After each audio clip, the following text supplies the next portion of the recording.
Next is agro based industries. देखो कौन सी agro based industries होती हैं, जिसका रॉ मटेरियल एग्रीकल्चर से आता है। इसमें क्या क्या हो सकता है आपका, कॉटन, जूट, वुलन, सिल्क, ठीक है, शुगर। अब इसको आप प्रोसेस कर करके, ठीक है, प्रोसेस करके आप इसको क्या बनाते हो, इसकी वैल्यू एनहेंस करते हो, जो रॉ मटेरियल आया आपका यहाँ से एग्रीकल्चर से, और उसको इंडस्ट्री में उसको प्रोसेस करके आप उसका फिनिश गुड बनाते हो। नेक्स्ट इसमें डायग्राम दिया हुआ है, value addition in textile industry. Value addition क्या होता है कि उसकी जो रॉ मटेरियल को किस तरह से एनहेंस किया जाता है। इसका आप देख सकते हो, एक किसी का एग्जांपल लेके देख लो। सपोज ये आपका क्या है, फार्मर का खेत है, यहाँ पे इसने क्या उगाई है, कॉटन उगाई है बहुत सारे।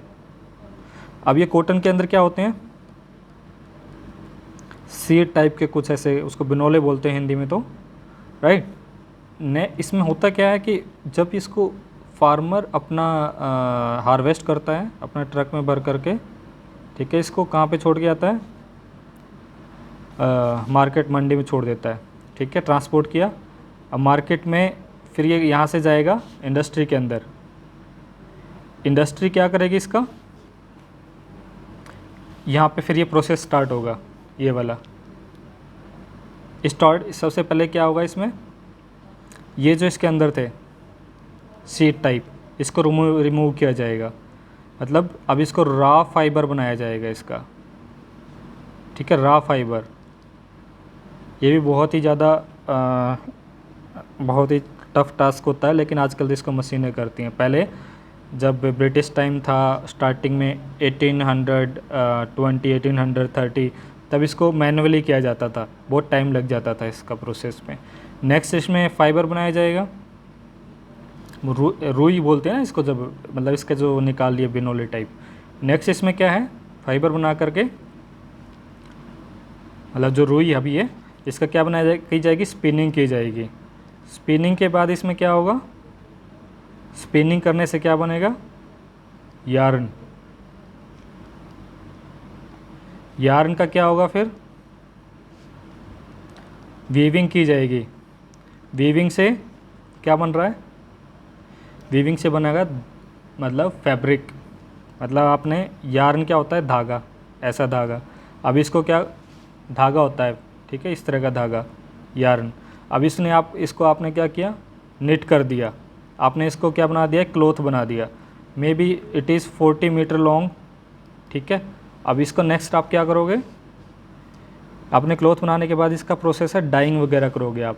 आपने क्लॉथ बना दिया है फिर 40 मीटर लॉन्ग, फिर आप इसका क्या करोगे, डाइंग, मतलब आपने इसको डाई वगैरह किया है, ठीक है। डाई करने के बाद फिर आप इसको फिर मतलब हर इंडिविजुअल इंडस्ट्री हो सकती है ये, या किसी एक इंडस्ट्री में ये सारा प्रोसेस टेक प्लेस कर सकता है, ठीक है। तरह तरह की इंडस्ट्री होती हैं। तो जहाँ पे वो लार्ज स्केल इंडस्ट्री होगी, जहाँ पे ये सारा का सारा एक ही इंडस्ट्री में काम हो रहा होगा, ओके। पर रेयरली ऐसा होता है आजकल, क्योंकि फॉरेन डायरेक्ट इन्वेस्टमेंट समझते हो ना क्या, फॉरेन डायरेक्ट कह रहा, आजकल असेंबलिंग होती है ना पार्ट्स की, हाल कहीं पे कुछ हो रहा होता है, कहीं पे कुछ हो रहा होता है, तो ऐसे होता है। लाइक नीटिंग कहीं पे हुई, प्रोसेस नेक्स्ट प्रोसेस डाइंग कहीं पे हुई, ठीक है, उसकी डिज़ाइनिंग कहीं पे हुई। नेक्स्ट इसमें फिर गारमेंट बना दिया जाता है, उसका शर्ट, चादर, मतलब बेडशीट वगैरह, and then it come for selling, garment manufacturing हो गई। अब इसमें आप नेक्स्ट देखते हो, कोई बात नहीं, आगे इसमें टेक्सटाइल इंडस्ट्री का एक स्टार्ट कर लेते हैं। Study material 12th arts class में, ओके। टेक्सटाइल, इसके बारे में दिया टेक्सटाइल इंडस्ट्री, क्योंकि एक स्पेशल इंडस्ट्री है, unique industry in India, Indian economy, Indian GDP में इसका बहुत ज़्यादा कंट्रीब्यूशन है, because it employ about more than million people. और ये फॉरेन एक्सचेंज में हम बहुत सारे प्रोडक्ट को क्या करते हैं, एक्सपोर्ट करते हैं, बिकॉज हमारे पास गुजरात, महाराष्ट्र में ब्लैक सोयल है, and that is good for the cotton production. Next here, काफ़ी सेल्फ रिलायंट इंडस्ट्री है ये, हमें इसको लाइक रिलायंट मतलब, और ये काफ़ी वैल्यू एडिशन करती है, जो हमें फॉरेन एक्सचेंज करने में मदद करता है। तो नेक्स्ट इसमें आता है कॉटन टेक्सटाइल, एंशिएंट इंडिया। देखो एंशिएंट इंडिया में इसकी कुछ स्टोरी दे रखी है, लाइक हम we were the colony of the Britain once upon a time. और उस वक्त क्या था, हम इतने डेवलप भी नहीं थे ना, बहुत ही अंडर डेवलप कंट्री थे। तो अब यहाँ पे क्या करता कि यहाँ पे जो कॉटन प्रोड्यूस हो रहा था, तो ब्रिटिश क्या करता था, यहाँ पे पोर्ट वगैरह इस्टेब्लिश किए थे उसने। तो यहाँ से अपना जो भी रॉ मटेरियल होता था अपने ब्रिटेन में लेके जाता, ब्रिटेन में क्या करता उसको फाइनल गुड्स में कन्वर्ट करके फिर से मार्केट में सेल कर देता। मे बी कहाँ पे सेल करता वो, या तो अफ्रीका में या इंडिया या फिर उसकी जो भी कॉलोनी होती थी। तो ये क्या इंडिया एक रॉ मटेरियल सप्लायर था इसके लिए। तो फिर उसने क्या सोचा, एक स्पिनिंग जेनी, अगर आपने 8th क्लास में पढ़ी हो तो स्पिनिंग जेनी बना ली थी उसने, जेनी कुछ ऐसे करके। तो उसने यहाँ पे उसका प्रोडक्शन थोड़ा सा बढ़ गया था। मतलब इससे पहले इंडिया, जब ब्रिटेन के आने से पहले इंडिया के क्लोथ्स काफ़ी फेमस थे आसपास के एरिया में। जहाँ आपने पढ़ा हो तो पटोला, बंदना, मसलिन, तो आसपास के एरिया में वो क्या जाते थे, एक्सपोर्ट करते थे। ब्रिटेन में भी एक्सपोर्ट होता था। लेकिन फिर क्या हुआ, स्टीम इंजन आया या स्पिनिंग जेनी आई, तो ये हमसे एडवांस हो गए, हमारे रॉ मटेरियल को लेके जाते और फाइनल गुड्स बना करके सेल कर देते। अब इसका डिसएडवांटेज क्या होता है इंडिया को, लाइक रॉ मटेरियल बहुत सस्ता होता है बच्चों। फॉर एग्जांपल आप क्या ले लो कि जो 10 kg कॉटन है ना, उसका रेट क्या होगा, 40 रुपीज़ होगा। अगर आप इसका फाइनल प्रोडक्ट बना के बेचोगे ना, मान लो आपने 10 जीन्स बना ली इसमें, तो उस 10 जीन्स का रेट क्या हो सकता है, आपकी स्किल्स पे भी डिपेंड करता होगा कितनी अच्छी है। तो इसका क्या, आपका 50,000 भी रेट हो सकता है। तो फाइनल प्रोडक्ट्स में कितना चेंज आ गया, मतलब इंडिया एक क्या बन गया था उसका, सबऑर्डिनेट इकोनॉमी बन गया था। मतलब उसके नीचे था वो, उनको सपोर्ट कर रहा था ब्रिटेन को, सारे अपना रॉ मटेरियल उनको देता, ये फाइनल प्रोडक्ट अपने यहाँ पे सेल करते थे।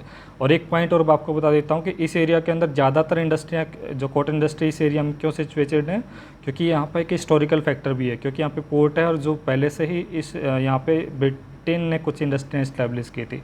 हम इस पर क्वेश्चन करेंगे आखिरी में। तो मैंने थोड़ा सा डायग्राम बनाया हुआ इसके ऊपर, ये पॉइंट्स हैं जो कॉटन इंडस्ट्री के, तो आपको रीड करने की ज़रूरत नहीं पड़ेगी ज़्यादा। देखो, लार्जेस्ट इंडस्ट्री इन इंडिया है, operates in public, private and cooperative sector. ठीक है, जो कॉटन इंडस्ट्री तीनों पब्लिक, प्राइवेट और कोऑपरेटिव सेक्टर तीनों ऑपरेट करती है। हाईली डिसेंट्रलाइज्ड है, लाइक प्राइवेट सेक्टर हो गया, कोऑपरेटिव हो गया, तो it is very decentralised, not in the hands of the government. ठीक है, गवर्नमेंट के हैंड में ऑलमोस्ट मैं कह सकता हूँ कि 7 से 8 सेक्टर हैं। लाइक एक तो न्यूक्लियर वेपन वगैरह हो गया, लिकर वगैरह का हो गया, या कुछ ऐसे सेक्टर हैं उसके कंट्रोल में जिसके लिए लाइसेंस लेना पड़ता है। अदरवाइज़ बहुत कुछ प्राइवेटाइज हो चुका है। About 1.5 million people are employed in this sector, support other industries like chemical, dyes, packaging. तो पता है ना, बहुत सारे, कोई इसका सीड निकाल रहा होता है, कोई डाई कर रहा होता है, कोई यार्न बना रहा होता है, कोई निटिंग कर रहा होता है। तो ये highly linked with the agriculture industrial sector. Like कहाँ पे डाइज कहाँ होती है, इंडस्ट्रीज में होती है ना, पैकेजिंग में इंडस्ट्री में होती है, एग्रीकल्चर से रॉ मटेरियल आता है। नेक्स्ट इसमें आता है कौन कौन से एरियाज़ के अंदर ये ज़्यादा एक्सपेंड कर किया हुआ है। लाइक महाराष्ट्र के अंदर कौन सा है, मुंबई, सोलापुर, पुणे एंड वर्धा, नागपुर। इसका डायग्राम आप यहाँ पे भी देख सकते हो, ये बुक के अंदर दिया हुआ है। अब यहाँ पे इंडिकेशन में देखना कि कॉटन के लिए ये वाला साइन है ब्लैक कलर का। तो इस एरिया में ज़्यादातर क्या है, ये इंडस्ट्री है। यहाँ पे नहीं है, इधर है थोड़ी सी, और कानपुर में है। देखो आप थोड़ा सा मैं बता देता हूँ, ये जो कोयम्बटूर है ना, इसको मैनचेस्टर कहते हैं साउथ का, और ये कानपुर को नॉर्थ का मैनचेस्टर बोलते हैं। अहमदाबाद को बोलते हैं मैनचेस्टर ऑफ इंडिया, और इसको मुंबई को बोलते हैं कैपिटल सिटी ऑफ कॉटन, कुछ ऐसा नाम है। मुंबई का कैपिटल सिटी ऑफ कॉटन है। ठीक है, कॉटन कैपिटल सिटी है। अब पॉइंट ये आता है कि मैनचेस्टर ये इतना क्यों बन चढ़ा रखा है मैनचेस्टर को। भाई मैनचेस्टर है ना, ये एक ब्रिटेन में एक टाउन है, मतलब एक बहुत पुराना टाउन है। एंशियंट टाइम, जब उनका एंशियंट बोल रहा हूँ, जब वो ब्रिटेन हमारे ऊपर रूल करता था, हम उसकी कॉलोनी थे, तो उस टाइम से वो वहाँ पे इंडस्ट्रियाँ इस्टेब्लिश हुई थी, किसकी, कॉटन की, टेक्सटाइल की। तो बहुत सारे, मतलब पूरे वर्ल्ड में ऑलमोस्ट उसके प्रोडक्ट सेल होते थे, तो उसका नाम इसलिए वहाँ पे मैनचेस्टर, आज भी वो इसी पे ही एक्सपर्ट है। ठीक है, इसीलिए मैनचेस्टर सिटी बोलते हैं, मैनचेस्टर, समझ गए ना। तो इसलिए इंडिया में इसको बोलते हैं, कानपुर को नॉर्थ मैनचेस्टर वाला, कोयम्बटूर ये वाला, अहमदाबाद और ये वाला। इसमें गुजरात में देख लो कौन से प्लेस हैं जहाँ पे इंडस्ट्री है, अहमदाबाद, वडोदरा, सूरत, पोरबंदर। वेस्ट बंगाल के अंदर मुर्शिदाबाद, हुगली। यूपी के अंदर है कानपुर और आगरा। कोयम्बटूर। इसके अलावा कुछ और प्लेसेज भी हैं जो मैंने इसे मेंशन नहीं किया, आप यहाँ पे देख करके इसको याद कर सकते हो। 1 नंबर में क्वेश्चन आ सकता है, ऑब्जेक्टिव टाइप होने के ज़्यादा चांसेज लग रहे हैं आपकी बार। 2 टर्म हो गया ना इसलिए। अब इसमें नेक्स्ट है factor contributing to growth of this cotton industry. Regular power supply मतलब क्या फैक्टर हो सकते हैं, लाइक ट्रांसपोर्ट होना चाहिए, बैंकिंग अच्छी होनी चाहिए, वाइड मार्केट होनी चाहिए, पोर्ट होना चाहिए, ये फैक्टर कंट्रीब्यूट करते हैं। प्रॉब्लम कौन सी फेस कर रही है industry? Scarcity of good quality of cotton. हमारे गुड इतनी अच्छी क्वालिटी को कॉटन नहीं होती है। ऑब्सोलीट मशीनरी, हमारे यहाँ पे मतलब हम टेक्नोलॉजी में इतने आगे नहीं है। मशीनरी बहुत पुराने ज़माने के यूज़ करके हम धागे बना रहे होते हैं या फिर अपना फाइनल प्रोडक्ट बना रहे होते हैं। इरेटिक पावर सप्लाई, वो यह तो सबकी प्रॉब्लम है। स्टिफ कंपटीशन, ये वर्ल्ड से भी मिल रहा है, आसपास की इंडस्ट्री से भी मिलता है। सिंथेटिक से भी हमें कंपटीशन मिल रहा है आजकल। लेबर प्रोडक्टिविटी, हमारे यहाँ पर अनएजुकेटेड लेबर होती है, वो भी एक प्रॉब्लम का इश्यू है। अब खास बात यहाँ पे एक चीज़ और आती है, देखो spinning continues to be centralize in Maharashtra, Gujarat, Tamil Nadu, ठीक है। स्पिनिंग, ये जो स्पिनिंग वर्ड है ना, ये किसके लिए आया है? ये स्पिनिंग जो मतलब यार्न जो बनता है ना, अभी तक सेंट्रलाइज एक प्लेस है उसका, यहाँ पे बन रहा है गुजरात तमिलनाडु के अंदर। इसके अलावा वीविंग इज डिसेंट्रलाइज्ड। वीविंग जो है, जो फैब्रिक बनाने का, वो डिसेंट्रलाइज है, मतलब वो ज़्यादातर कहाँ बन रही है बताओ? और प्लेसेस में कहीं पे भी बन रही है। इसके अलावा एक ट्रेडिशनल जो स्किल्स होती है ना, लाइक आंध्र प्रदेश की साड़ी फेमस थी, कानपुर का कुछ और फेमस था, तो वो डाइंग वगैरह के लिए, डिज़ाइन के लिए वहाँ पे चला जाता है, ठीक है। ये पॉइंट नोट करने के हैं आपको, यहाँ पे रीड करना, आपको समझ में आ जाएगा। एम्ब्रॉयडरी, ठीक है, सिल्क साड़ी, ये सारे आपको रीड करने हैं, आपको पॉइंट क्लियर हो जाएंगे। ये जो ट्रेडिशनल स्किल्स थी ना, जो डिज़ाइन बनाने की, वो अभी तक उसी प्लेस पे ही यूनिक प्लेस है वो उनके लिए, जो जहाँ पे डिज़ाइन होता है, राइट। यहाँ पे आपको रीड करना है। नाउ एक क्वेश्चन आता है, why Gujarat and Maharashtra favourable location for cotton industry. ऐसा क्यों है? क्योंकि वहाँ पे पोर्ट है, इंडस्ट्री, ठीक है, मार्केट अच्छी है, ट्रांसपोर्ट अच्छा है, और वहाँ पे ब्लैक सोइल है। मेन पॉइंट ये है, ठीक है।